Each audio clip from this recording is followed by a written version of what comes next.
मुसलमानों से भाजपा को एलर्जी इतना है तो उत्तर प्रदेश के कानपुर में ब्राह्मण माता बेटी की अधिकारियों द्वारा हत्या कर दी गई, जला करके जघन्य अपराध किया गया। इतने को योगी आदित्यनाथ हिंदू हृदय सम्राट ने सजा दिलवाई है। कुछ नहीं होगा, मोदी जी अब दोबारा नहीं आएंगे, भाजपा अपने पतन के रास्ते पे चल दी है। अच्छा, मोदी समर्थक हैं, अडानी मोदी समर्थक है तो पूरे देश की संपत्ति दे दोगे। गुजरात से लाए थे जो देश को गृह युद्ध के मुहाने पर ला करके आरएसएस और बीजेपी वालों ने छोड़ दिया। टैनी के बेटे के ऊपर बुलडोजर चला, उसके घर पर चला। हाथरस के बलात्कारियों के घर पर बुलडोजर चला। Chief justice supreme court of India को अपने घर बैठ जाना चाहिए। ये न्यायपालिका में ताला मार देना चाहिए, तमाम न्यायालयों में ताला मार देना चाहिए। पुलिस फैसला करे। न्यायिक हिरासत का क्या मतलब? जेल में आदमी सुरक्षित नहीं है। आदाब, जय भीम। हमारे सामने एक धरना प्रदर्शन हो रहा है। महिला पहलवान यहाँ पर आई हुई हैं, धरने पर बैठी हुई हैं। अभी तक जो आरोपी है उसके खिलाफ एफआईआर दर्ज नहीं हुई है। मामला सुप्रीम कोर्ट में जा चुका है। देखते हैं सुप्रीम कोर्ट के आदेश पर एफआईआर दर्ज होता है या क्या होता है, वो बात की बात है। बहरहाल हमारे साथ मौजूद हैं सामाजिक कार्यकर्ता जी। क्या नाम है आपका? जयप्रकाश चतुर्वेदी।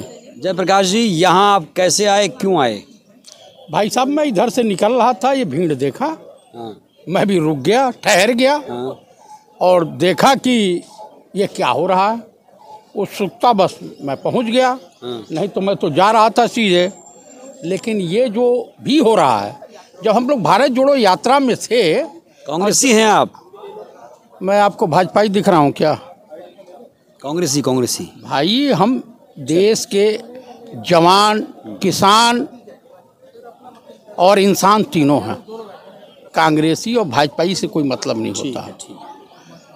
दरअसल क्या, जो हम लोग भारत जोड़ो यात्रा में थे, प्यार मोहब्बत की बातें करते हुए देशवासियों के अंदर जो कटुता थी उसको समाप्त करने का प्रयास कर रहे थे। और हम लोग जम्मू पहुंचने वाले थे उससे पहले ही। उसके बाद ये धरना प्रदर्शन इन पहलवानों को यूट्यूब वगैरह पर हम लोग को अखबारों में देखने को मिला। लेकिन क्या कारण था कि कुछ दिन बाद ये धरना समाप्त हो गया? शायद प्रधानमंत्री से मुलाकात इन लोगों की हुई।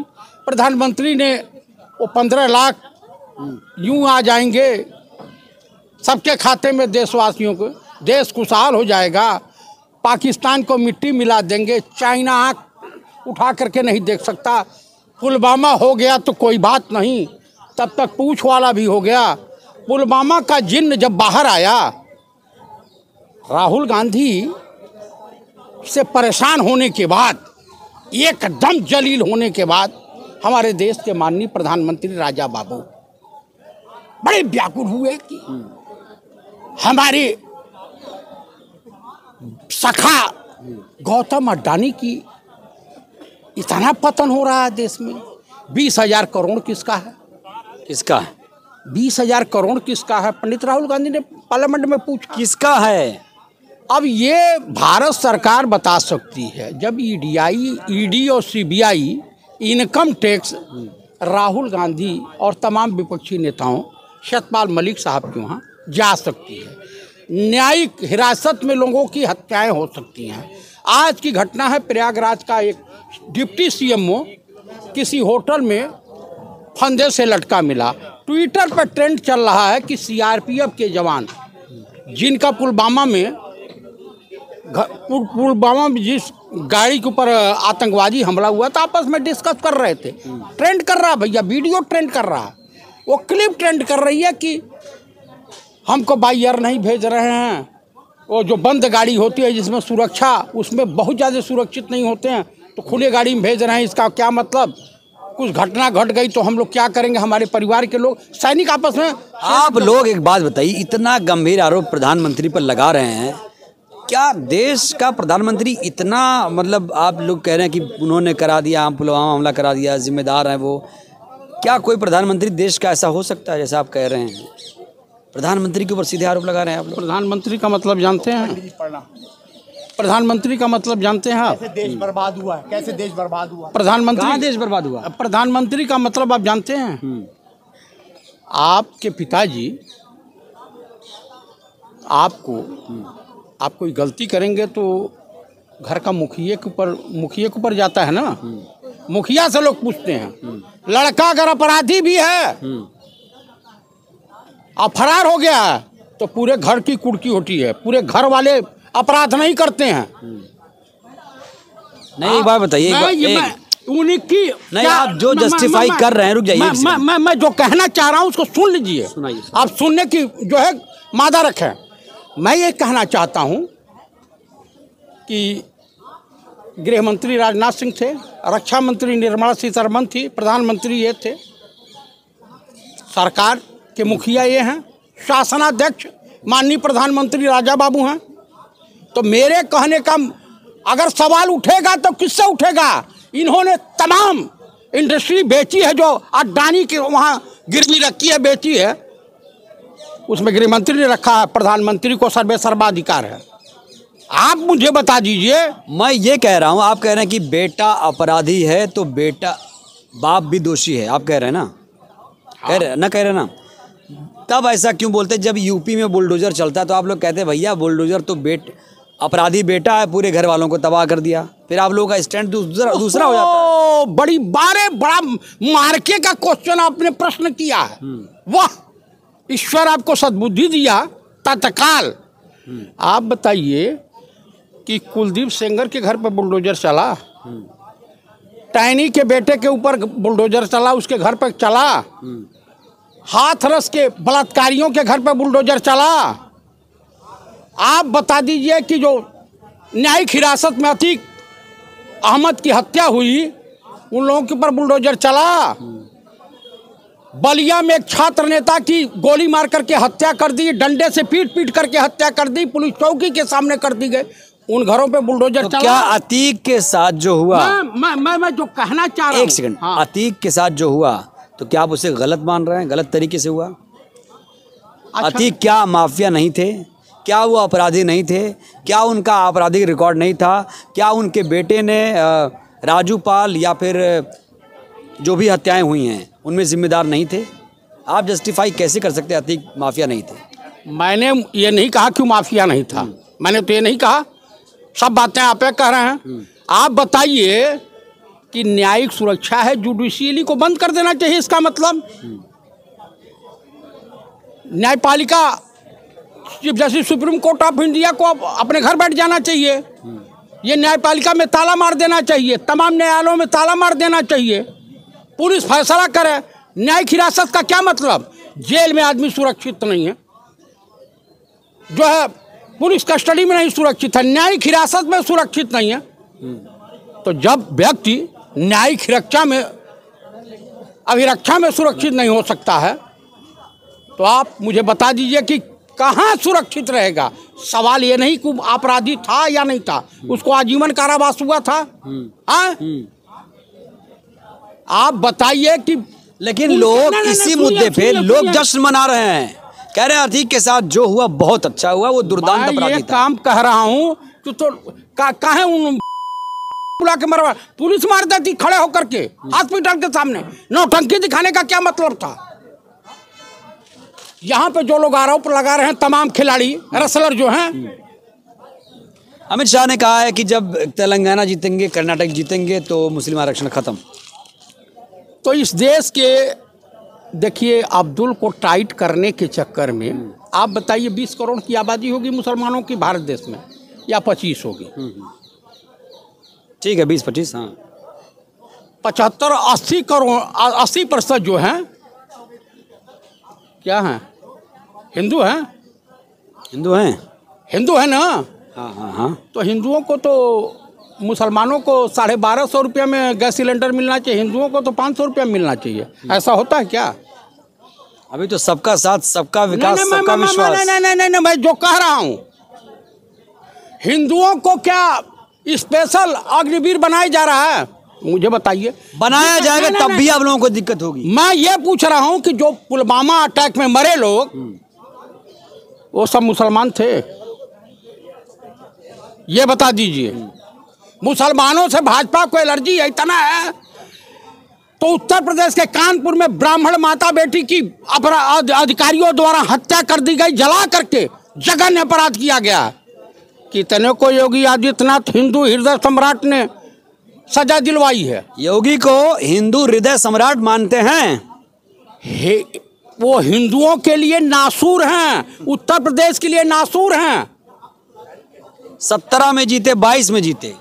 अगर चुनाव आयोग से गठबंधन नहीं होता, 6.5 लाख 7 लाख के करीब वीपैट मशीनें खराब नहीं होती, जिसको चीफ इलेक्शन कमिश्नर स्वीकार कर रहा है, तो हिमाचल में जीतते हैं, ईवीएम सही हो जाती है। मैं आपको जो बताना चाह रहा हूँ, सुन लीजिए, यही मुझे समझ में नहीं आ रहा है। आपको नहीं, आप चुनाव लोग आयोग की रिपोर्ट है कि वहाँ का जो है खराब है, ईवीएम वीपैट मशीन सब जगह खराब है। 6.5 लाख। राजस्थान, कर्नाटक, तेलंगाना, मध्य प्रदेश, छत्तीसगढ़ अगर जीतेंगे तो क्या कहेंगे? ईवीएम खराब हो गई। बताइए आज बता दीजिए। जीतेंगे तो बोलेंगे। अरे सुनते जाइए। मध्य प्रदेश में सरकार ईमानदारी से किसकी बनी थी? 2018 में कांग्रेस की सरकार थी। ठीक। कर्नाटक में भी थी, हाँ। राजस्थान में भी है, हाँ। छत्तीसगढ़ में भी है। मैं जो कहना चाह रहा हूँ सुनते जाइए। बोलिए। मध्य प्रदेश में थी। शिवराज सिंह चौहान कैसे मुख्यमंत्री हो गए? कांग्रेस तो नहीं है। वहाँ एकनाथ शिंदे को कैसे मुख्यमंत्री बना दिया गया? आप मुझे मैं बताऊं कैसे बना दिया? हाँ? सब बीजेपी की विचारधारा से जुड़ रहे हैं। अच्छा। तकलीफ सिर्फ आप लोगों को है। नहीं, आपको तकलीफ नहीं है। हमारी बात छोड़िए। अरे 25 करोड़ 30 करोड़ 50 करोड़ में ये माल कहाँ से आया? आप बता दीजिए। ये पहलवान भी तो हिंदुओं होंगे अधिकतर। हाँ, ये कहाँ बैठे हुए हैं? ये रेसलर क्यों बैठे हुए हैं? क्यों बैठे हुए हैं? इसमें मुसलमान क्या लगता है हिंदू सुरक्षित नहीं है? इस देश में कोई सुरक्षित नहीं है। हिंदू को यहाँ की बहू बेटियाँ सुरक्षित नहीं है, यहाँ पे बेरोजगार नौजवान सुरक्षित नहीं है, यहाँ पे किसान सुरक्षित नहीं है, यहाँ का सेना का जवान सुरक्षित नहीं है। मेरे सवाल से भागिए मत। मैं भाग नहीं रहा हूँ। बता दीजिए, राजस्थान में 23 में इसी साल जीते दिसंबर में, तो क्या कहेंगे? भैया देखो ये गड़बड़ हो गया है, ईवीएम ने जिताया, मैं नहीं मानूंगा। बोलेंगे तो बोलिए। भाई साहब ये नहीं बोलेंगे। क्या बोलेंगे? आप कर्नाटक में हवा बयार देख रहे हैं? देख रहे हैं नहीं? हाँ, हवा बयार है। 150 से ऊपर सीटें इन्होंने गुजरात में प्राप्त की। 1 घंटे में पूरे गुजरात में 30 लाख वोट पोल हुआ। 30 लाख पोलिंग जो है 1 लाख पोलिंग स्टेशन नहीं होगा। 1 मिनट में 1 घंटे में 60 मिनट होता है ना, 1 मिनट में 1 वोट पोल होता है। आप लोग हारते हैं तो ईवीएम को दोष देते हैं। क्यों नहीं? मोरबी कांड होने के बाद ये बताइए, बेरोजगार नौजवान दुखी, मजदूर दुखी, श्रमिक दुखी, महिलाएं दुखी, छात्र दुखी, किसान दुखी। ओटवा कौन भाजपा को दे रहा? देश के युवा दे रहे हैं। अरे कौन युवा? जब कह रहा हूँ 37% मत मिले थे प्रधानमंत्री जी को, बीजेपी को। बिल्कुल झूठ। पुलवामा में जो कफन की राजनीति कर रहे थे, कफन लेकर के घूम रहे थे गली गली कि सैनिकों की शहादत पर हमें वोट दीजिए, ये प्रधानमंत्री। आप लोग गुमराह कर रहे हैं देश को। मैं देश को नहीं गुमराह हूँ, देश खुद ही गुमराह हो चुका है। आप समझ रहे हैं? आखिर ये लोग हिंदू। आप सुनिए मेरी बात। हाँ।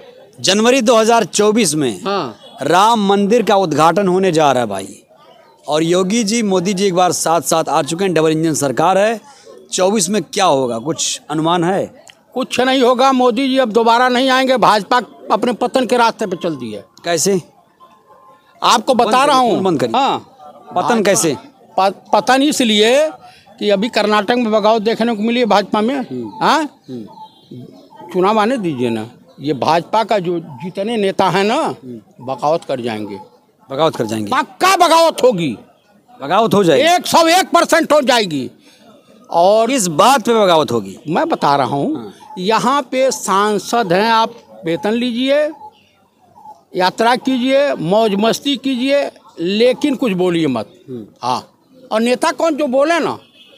कौन बोलना चाह रहा है आजकल? तमाम। गडकरी की जुबान बंद हो गई, वो अग्निवीर हो गए हैं। पहले अग्निवीर, राजनाथ दूसरे अग्निवीर। चेहरा कहाँ से लाएंगे? कौन सा? मोदी जी के सामने। जिस आदमी से ये सरकार भयभीत है, जिस आदमी का जवाब देने की हैसियत देश के प्रधानमंत्री माननीय राजा बाबू के अंदर नहीं है, वो जिस व्यक्ति की संसद सदस्यता समाप्त करा दिए, जिस व्यक्ति का घर खाली करवा दिए, और जानते हैं प्रियंका गांधी का जो घर खाली हुआ था उसमें कौन रह रहा है? कौन? अमित मालवीय का नाम सुने हैं? नाम सुना है। वो एमपी हैं, नहीं। सांसद हैं, मंत्री हैं, राष्ट्रपति हैं, उपराष्ट्रपति हैं। उसको किस आधार पर दिया गया है?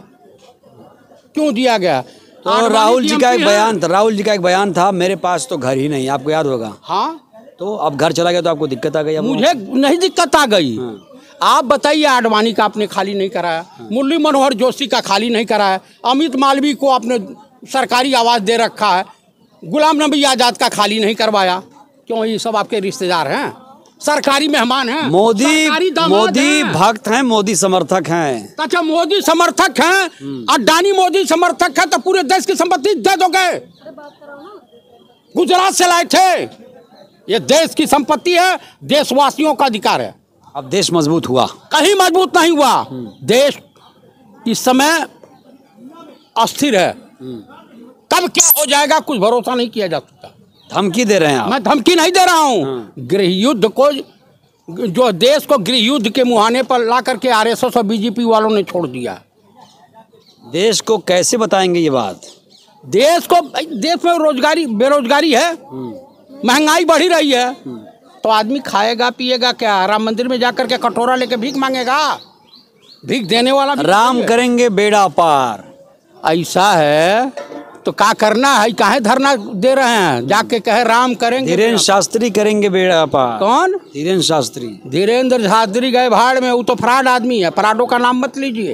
हाँ, सब मुरीद हैं कोई मुरीद नहीं है, मुरीद वही है जो फ्रॉड टाइप के हैं, उनके मुरीद हैं। हाँ, चलिए, बहुत बहुत शुक्रिया आपका, धन्यवाद। तो ये कह रहे हैं कि अब 23 में ही पता चल जाएगा, गृह युद्ध जैसे हालात पैदा होंगे। 24 में मोदी का खेल खत्म होगा। बड़ा सवाल ये, विपक्ष कैसे एकजुट होगा, कब एकजुट होगा, चेहरा मोदी के सामने कौन होगा, ये बड़ा सवाल है। आपकी क्या प्रतिक्रिया है इस खबर पर? अपनी राय जरूर दीजिएगा। शुक्रिया, जय। नेशनल दस्तक की आपसे गुजारिश है कि अगर इसको बचाना चाहते हैं तो नेशनल दस्तक को सब्सक्राइब करने के लिए रेड कलर के सब्सक्राइब बटन को दबाएं, फिर बेल आइकन की घंटी दबाएं। नेशनल दस्तक को बचाने के लिए बहुत जरूरी है